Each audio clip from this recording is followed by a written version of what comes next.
आपका उपागम एकेडमी पे। चलिए दोस्तों, आज से हम चर्चा करेंगे इतिहास के अगले पड़ाव की ओर। और आज से शुरू करेंगे दोस्तों हम लोग वैदिक काल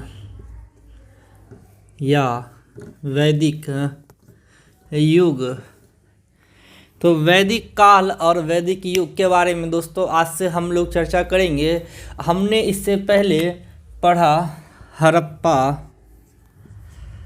या सिंधव सभ्यता के बारे में। इसके बाद दोस्तों हम लोग अब आ रहे हैं वैदिक सभ्यता में। तो दोस्तों अचानक से हड़प्पा सभ्यता से वैदिक सभ्यता में हाथ तो गए, लेकिन फिर ये सभ्यताएं जो थी जिसके बारे में हमने आपसे चर्चा किया, तो दोस्तों ये सभ्यता चली कहाँ गई, ये सभ्यता ख़त्म कैसे हो गई, जिसकी खुदाई 1921 से दयाराम साहनी से शुरू होते हुए आज तक चले आ रही है। और महत्वपूर्ण साक्ष्य बता रहे हैं कि हड़प्पा सभ्यता या हड़प्पा संस्कृति आज से 6000 से 8000 साल तक पुरानी है। 6000 से 8000 साल तक पुरानी है, 5000 साल तक पुरानी है। इसके तो साक्ष्य मिल गए हैं और धीरे धीरे जो अब साक्ष्य मिल रहे हैं वो बता रहे हैं कि 6000 से 8000 साल पुरानी। इसका मतलब दोस्तों कि 4000 से लगभग 2000 ईसा पूर्व हड़प्पा सभ्यता विकसित रही और हड़प्पा एक नगरीय सभ्यता थी। इसके बाद दोस्तों आर्य लोग आए और आर्य लोगों ने एक सभ्यताएं विकसित की, उसका नाम था दोस्तों वैदिक सभ्यता, वैदिक युग। और यही सभ्यताएं और संस्कृति आज भी भारत में चली आ रही है। इसी वैदिक सभ्यता और संस्कृति को हम लोग अपनाते हैं और इस सभ्यता को हम लोग, अपनी संस्कृति को हम लोग जीते हैं। तो चलिए दोस्तों बात करते हैं पहले कि हड़प्पा आखिर ख़त्म कैसे हुआ। इसके बाद शुरू करेंगे दोस्तों कि वैदिक युग आया कैसे। तो चलिए दोस्तों हम लोग चर्चा करते हैं।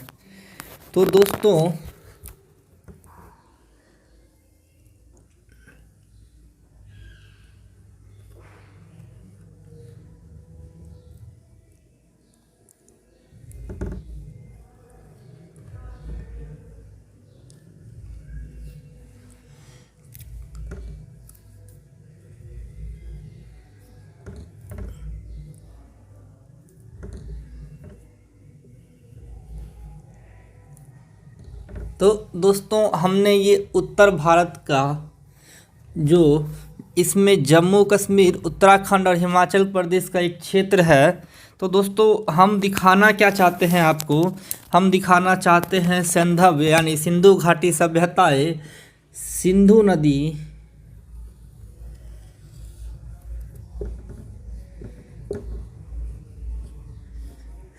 नदी जो मानसरोवर से होते हुए अरब सागर यानी यहाँ पाकिस्तान से होते हुए अरब सागर में आके मिली थी। इसके किनारे किनारे किनारे बसे सभ्यताओं को हमने बोला था हड़प्पा सभ्यता। इसके किनारे बसे सभ्यताओं को दोस्तों हमने क्या बोला था, हड़प्पा सभ्यता। यह क्षेत्र को हमने बोला था दोस्तों हड़प्पा सभ्यता।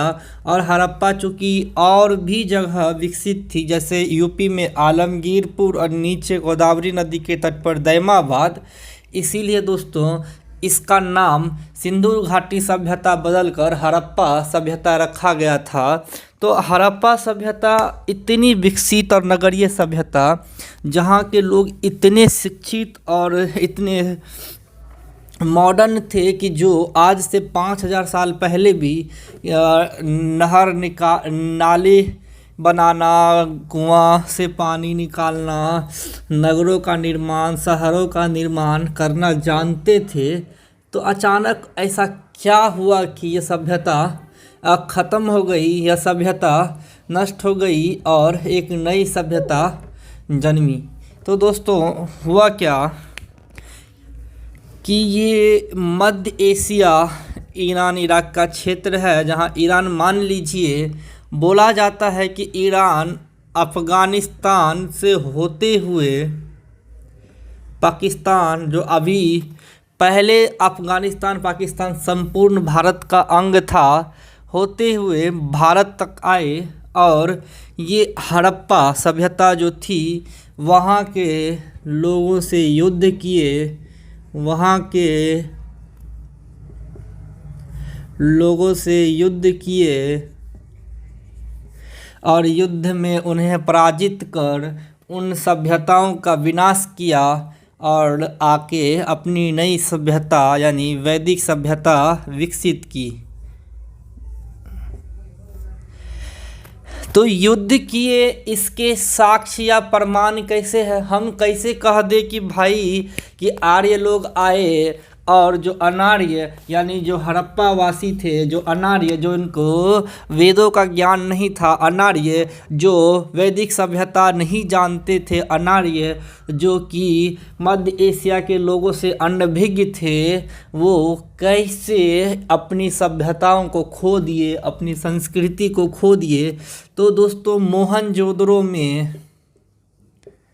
मोहनजोदड़ो में हमने कहा था नरकंकालों का, दोस्तों सड़कों पे नरकंकालों का मिलना बताता है कि वहाँ पे जो युद्ध हुए होंगे उन्हीं में मारे गए नागरिक और सेवकों का और सैनिकों का। सैनिक तो उस समय हड़प्पावासी में सैनिक सभ्यता विकसित नहीं थी, इसलिए सैनिक हम नहीं बोलेंगे, लेकिन जो नागरिक लड़ रहे थे इन आर्यों से या इन मध्य एशियावासी लोगों से जो आए थे, उनके कंकाल ये साक्ष्य देते हैं कि हड़प्पा के विनाश का एक कारण तो युद्ध रहा होगा, जो बाहरी लोगों ने आके यहाँ आक्रमण किया और यहाँ के जो मूल निवासी थे, जो द्रविड़वासी थे, उन पे हमला किया और उनको पराजित कर इस सभ्यता का विनाश कर और धीरे धीरे वो पूरा का पूरा भारत पे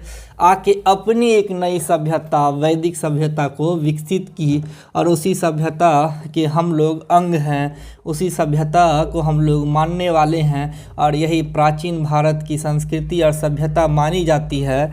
और भी बहुत सारे रीजन हैं दोस्तों, चूँकि हिमालय टर्शियरी प्लेट यानी सर प्लेट टेक्टोनिक हमने बोला था, एक प्लेट टेक्टोनिक एक थ्योरी ज्योग्राफी में चलती है दोस्तों, कि बोला जाता है कि पृथ्वी पर 7 बड़ी बड़ी प्लेटें हैं जो अभी भी घसक रही हैं और इन्हीं घसकने के कारण यहाँ दोस्तों उत्तर में हिमालय की उत्पत्ति हुई है।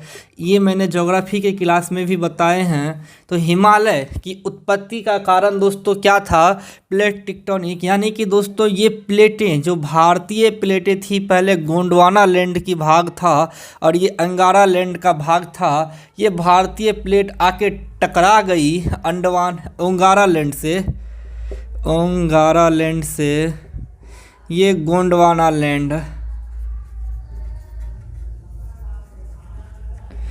जो टकराने के कारण एक फोल्डेबल माउंटेन यानी कि वलित पर्वत का निर्माण हुआ। हिमालय ये आज भी प्लेटें घसकने के कारण इन क्षेत्रों में काफ़ी भूकंप आता है। नेपाल में आने वाला भूकंप, उत्तराखंड में आने वाला भूकंप इसका सबसे बड़ा उदाहरण है। इन दिल्ली के प्रदेशों में, बिहार के प्रदेशों में आने वाला भूकंप ये बताता है कि ये प्लेटें आज भी आपस में खिसक रही है और इन्हीं प्लेटों के खिसकने के कारण जो उत्तरी भारत के प्रदेशों में खास करके भूकंप आता है, तो कहा जाता होगा कि एक ऐसा भूकंप आया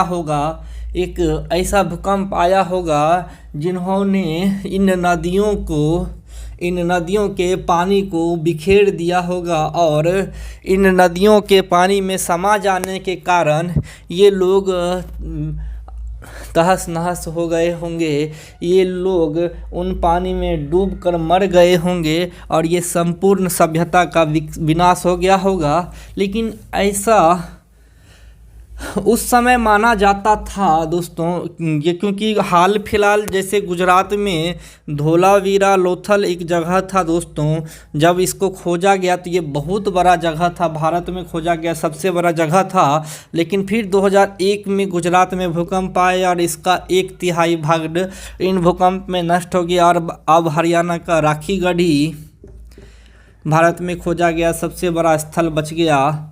तो होता क्या था दोस्तों कि ये भूकंप इन नदियों के जल को विसरित करते थे, फैला देते थे और इन फैले हुए भागों में दोस्तों ना खेती हो पाती थी, ना इन लोगों का जीवन यापन हो पा रहा था। और उन बाढ़ यानी बाढ़ कहते हैं हम लोग फ्लड, और इन फ्लड के जाने के बाद होने वाली बहुत सारी बीमारियों ने इन सभ्यताओं का नाश किया होगा। लेकिन क्या ये एकमात्र रीज़न रहा होगा? आज भी भूकंप आता है, आज भी भूकंप आता है, आज भी बाढ़ आता है। लेकिन दोस्तों क्या आज भी भूकंप के आने से, बाढ़ के आने से केवल और केवल वही क्षेत्र प्रभावित होता है दोस्तों जिन क्षेत्रों में बाढ़ और भूकंप आता है, ना कि संपूर्ण सभ्यता ख़त्म हो जाती है?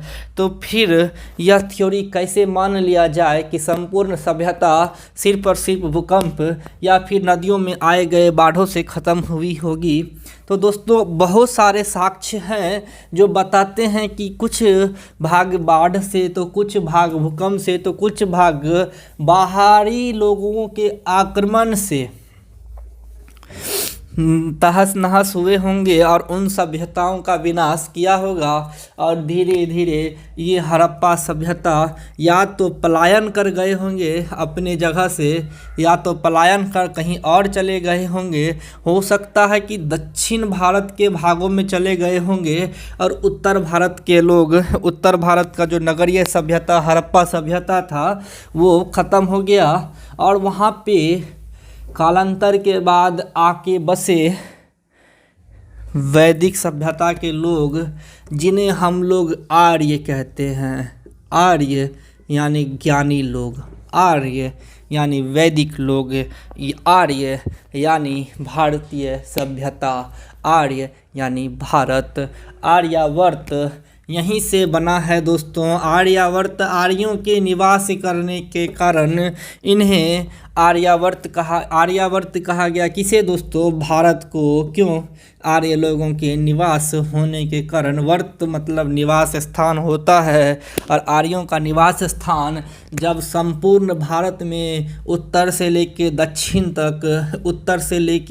तक फैल गया, तब दोस्तों उस समय भारत का नाम संपूर्ण भारत में आर्यावर्त कहलाया, आर्यों का निवास स्थान कहलाया। तो दोस्तों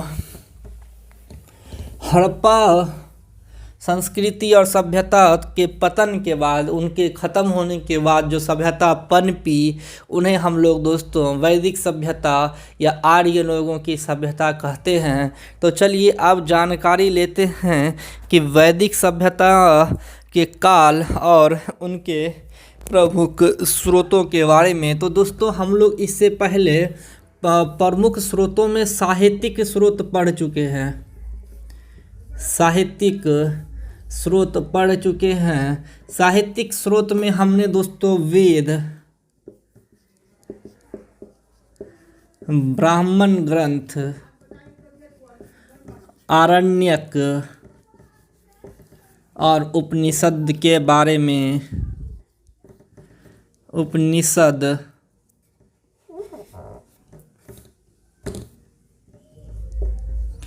जिन्हें दोस्तों वेदांत यानी कि वेद के बाद लिखा गया ग्रंथ, उपनिषद, वेदांत, पुराण, ये सभी दोस्तों जो ब्राह्मण ग्रंथ, वेद, आरण्यक, उपनिषद जो साहित्यिक ग्रंथ थे, ये वैदिक काल में लिखे हुए ग्रंथ थे और यही प्रमुख साहित्यिक स्रोत है वैदिक काल की जानकारी देने के लिए। तो दोस्तों इन कार्यों का जो कालक्रम है पता तो नहीं चल पाया है, लेकिन इसे 1500 से 600 बीसी तक माना जाता है।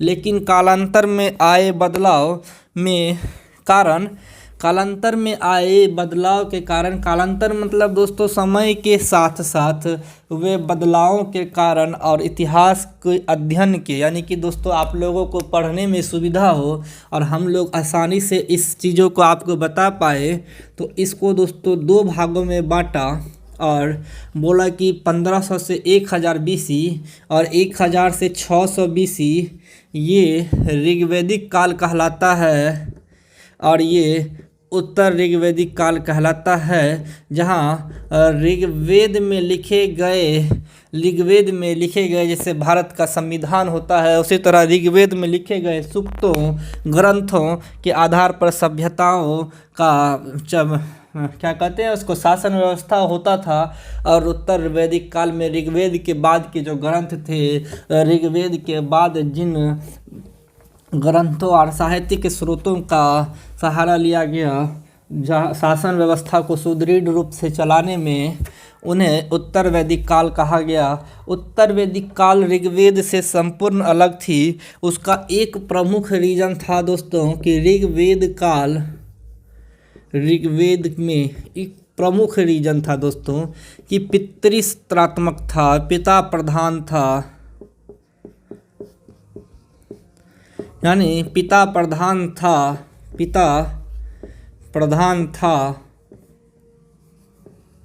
लेकिन माता को भी उत्तम स्थान प्राप्त था। उत्तम मतलब जो कि एक मान सम्मान या सम्मानीय बोल सकते हो, एक उत्तम स्थान प्राप्त था, यानी माता को भी पूजनीय माना जाता था। ऋग्वेद में माता को महत्वपूर्ण माना गया है। ऋग्वेद मातृसत्रात्मक है, जबकि ऋग्वेद बोलते हैं हड़प्पा में मातृसत्रात्मक को दर्शाया गया है, जबकि वैदिक काल में चाहे वो ऋग्वेद हो चाहे उत्तर वेद काल हो, पिता प्रधान था। लेकिन ऋग्वेद में पिता और माता को दोनों को एक समान माना जाता था। हालांकि मुखिया पिता होता था, लेकिन माता को भी उत्तम स्थान प्राप्त था और स्त्री की स्थिति बहुत अच्छी थी और स्त्री को पूजनीय माना जाता था, देवी माना जाता था। लेकिन जैसे ही हम लोग उत्तर वैदिक काल की ओर बढ़े दोस्तों, हम लोग यहाँ पिता इतना बड़ा और उच्च हो गया जहाँ स्त्री को निम्न स्थान प्राप्त हुआ और स्त्री की स्थिति दिन ब दिन निम्नतर होती गई। स्थिति की जो समाज में स्त्री की जो समाज में स्थिति थी वो निम्नतर होते गई और स्थिति ऐसी हो गई कि स्त्री को पाबंदियों के अंदर बहुत सारे नियम कानून बनाकर स्त्री को बहुत सारे पाबंदियों में बांध दिया गया। इसीलिए ऋग्वेद काल और उत्तर वेद काल हम लोग पढ़ते हैं। तो चलिए आज से दोस्तों प्रारंभ करते हैं वैदिक काल और वैदिक काल के प्रमुख साक्ष्यों के बारे में। चलिए दोस्तों अब शुरू करते हैं हम लोग वैदिक काल और उसके बारे में अध्ययन करते हैं, जहां हम पहले ऋग्वेद काल के बारे में पढ़ेंगे, उसके बाद उत्तर ऋग्वेद काल के बारे में पढ़ेंगे। तो उससे पहले दोस्तों हम दोनों को मिलाकर, यानी ऋग्वेदिक काल प्लस उत्तर ऋग्वेदिक काल, इंग्लिश वालों को ये उत्तर नॉर्थ लग रहा होगा दोस्तों। ऋग्वेदिक काल के बाद का जो सभ्यता या ऋग्वेदिक काल के बाद जो समय जिसमें समाज विकसित रही उसे उत्तर ऋग्वैदिक काल कहा जाता है। मतलब समय के आधार पर समझ लो कि 1500 से 1000 BC तक ऋग्वेद काल को माना जाता है, जबकि 1000 से 600 BC तक उत्तर ऋग्वेद काल माना जाता है। उत्तर ऋग्वेद मतलब आफ्टर ऋग्वेद, उत्तर ऋग्वेद मतलब आफ्टर ऋग्वेदिक एरा। तो वैदिक काल के प्रमुख साहित्यिक ग्रंथ पूछे जाते हैं कि प्रमुख स्रोत हैं वेद, ब्राह्मण ग्रंथ, आरण्यक, उपनिषद और पुराण। आरण्यक, उपनिषद, ब्राह्मण ग्रंथ, वेद, पुराण हम लोग बता चुके हैं। इसके बारे में दोस्तों हम लोगों ने साहित्यिक ग्रंथ में चर्चा कर लिया है, इसलिए इसकी चर्चा हम लोग दोस्तों नहीं करेंगे। एक मौखिक और सांख्यिकी आपको वर्णन इसका दे देंगे कि आरण्य वेद कितने हैं, पुराण कितने हैं, आरण्यक कितने हैं। इसके बाद दोस्तों हम लोग फिर ऋग्वैदिक काल की समाज व्यवस्था और वर्ण व्यवस्था पे हम लोग चलेंगे। तो एक क्वेश्चन हम ले लेते हैं। सो दोस्तों, निम्न में से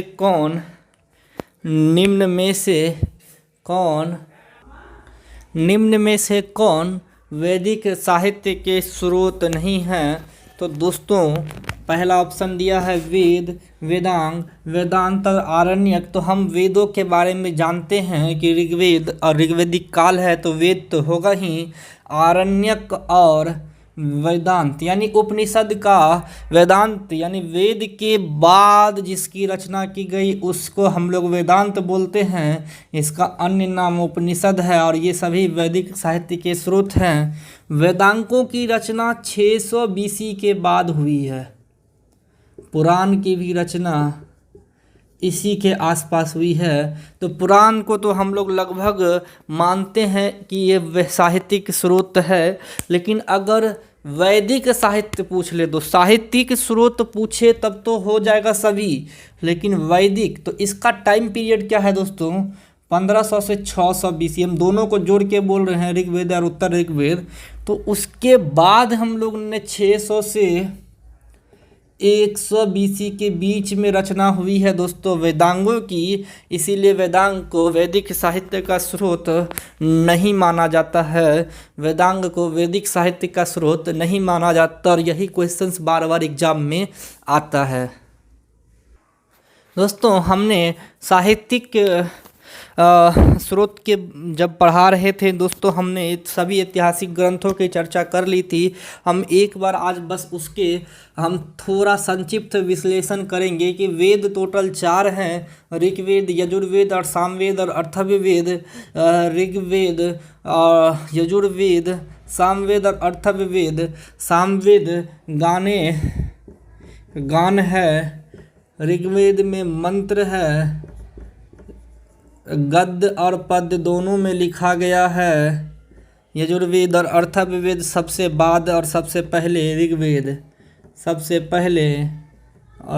लिखा गया और सबसे बाद में अथर्ववेद लिखा गया। तंत्र मंत्र जादू टोना इसमें आता है। क्या क्या आता है दोस्तों? तंत्र मंत्र। अब आते हैं उपवेद में। ऋग्वेद के उपवेद हैं आपको आयुर्वेद, यजुर्वेद के उपवेद हैं धनुर्वेद, सामवेद के उपवेद हैं गंधर्व वेद और अथर्ववेद के उपवेद हैं अर्थवेद। पुरोहित के बारे में चर्चा की जाए दोस्तों तो ऋग्वेद को पढ़ने वाले, ऋग्वेद को गाने वाले, ऋग्वेद के मंत्रों को उच्चारण करने वाले को होत्री, यजुर्वेद को अर्दव्यु, सामवेद को उद्गाता और अथर्ववेद को ब्रह्मा कहा जाता था। तो दोस्तों यजुर्वेद में यह और यह आपको आता है। इसीलिए दोस्तों अगर यजुर्वेद और अर्दव्यु दिखा आपको यह उच्चारण से दोस्तों ट्रिक याद हो जाएगा कि यजुर्वेद के पुरोहित को अर्दव्यु बोलते हैं, सबकी सामवेद गाना या गान से संबंधित वेद है और गाता यानी गाना गाने वाला सामवेद का उद्गाता है। इसीलिए दोस्तों ये दोनों तो आपको एग्जाम में अगर आए तो ये दोनों आराम से ट्रिक से बन सकता है। और अथर्ववेद को सबसे अंतिम में ब्रह्मा ने पढ़ा था, इसीलिए अथर्ववेद के पुरोहित को ब्रह्मा बोलते हैं। ठीक है दोस्तों, चलिए दोस्तों अब आगे हम फिर से एक बार चर्चा करते हैं। तो ये टोटल वैदिक साहित्य में हमने उपनिषद बताए थे दोस्तों।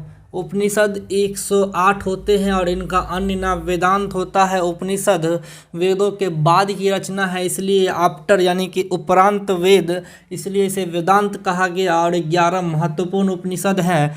महत्वपूर्ण उपनिषद जैसे कि मुंडक उपनिषद में दोस्तों हमने बताया था कि सत्यमेव जयते बार बार पूछा जाता है कि कहाँ से लिया गया है, तो मुंडक उपनिषद से। और ये सभी तो दोस्तों हम चर्चा कर चुके हैं उपनिषद की। पुराणों की संख्या 18 है, मत्स्य पुराण, वायु पुराण। और वेदांगों की 6, शिक्षा, कल्प, व्याकरण, निरुक्त, छंद, ज्योतिष। व्याकरण दोस्तों निरुक्त भाषा विज्ञान होता है और इन भाषाओं का जो आधार स्तंभ है, आधार स्तंभ वो दोस्तों क्या है, वो व्याकरण है। कल्प कर्म कांड होता है, जितने भी कर्म कांड हैं वो कल्प में होता है। छंद भाषाओं के बाद दोस्तों जो रचनाएं हैं उसे छंद कहते हैं। और ज्योतिष से एक गणना होती है, ज्योतिष से एक गणना होती है। जिनके पास व्याकरण, निरुक्त और छंद की जानकारी होती है वह इसके माध्यम से आपका भविष्य या भविष्य में होने वाली परिघटनाओं की आकलन या उसका परिज्ञान करते हैं दोस्तों। उसे हम लोग ज्योतिष या ज्योतिष विज्ञान बोलते हैं। और इतने सारे वैदिक ग्रंथ दोस्तों हम लोग वैदिक काल की साहित्यिक जानकारी देते हैं। तो वैदिक काल और हड़प्पा काल में एक प्रमुख अंतर क्या पूछा जाता है, तो दोस्तों वैदिक काल और हड़प्पा काल में दोस्तों एक अंतर है। पहला, वैदिक काल और हड़प्पा काल में तो हम लिख देते हैं यहाँ हड़प्पा, यहाँ वैदिक। इसके बारे में अंतर दोस्तों हम लोग धीरे धीरे पढ़ेंगे, लेकिन पहले पहले अंतर पढ़ते हैं। तो इसका जो स्रोत है वो दोस्तों क्या है, अभिलेख या खुदाई से प्राप्त वस्तुएं।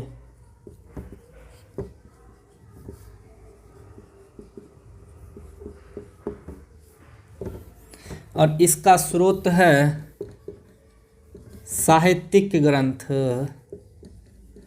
साहित्यिक ग्रंथ जिसको हम लोग वैदिक ग्रंथ भी बोलते हैं, वैदिक ग्रंथ भी बोलते हैं। और दोस्तों इसकी लिपि जो होती है दोस्तों, लिपि चूँकि वो लिपि दोस्तों चित्रों में है, जिसके केवल भाव हैं, चित्रों में है और जिसके केवल भाव मतलब फीलिंग्स है, इसीलिए दोस्तों इसको बोला जाता है भाव चित्रात्मक पिक्टोग्राफी। और इसकी लिपि है देवनागरी, जो कि समझा जा चुका है, पढ़ा जा चुका है, देवनागरी।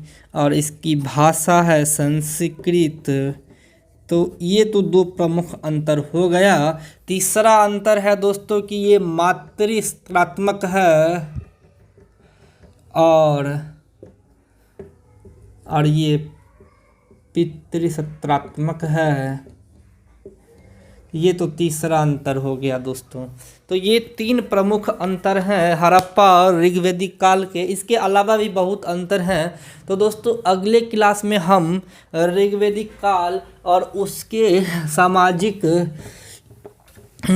स्तर पर हम लोग कि वहाँ के लोग ग्रामीण थे, कृषक थे, पशुपालक थे, कैसे निवास करते थे, माता का क्या स्थान था, पिता का क्या स्थान था, ये सभी की चर्चा करेंगे। तो दोस्तों अगर आपको वीडियो अच्छा लग रहा हो तो दोस्तों ज़रूर कमेंट करें और इसे ज़रूर शेयर करें। धन्यवाद।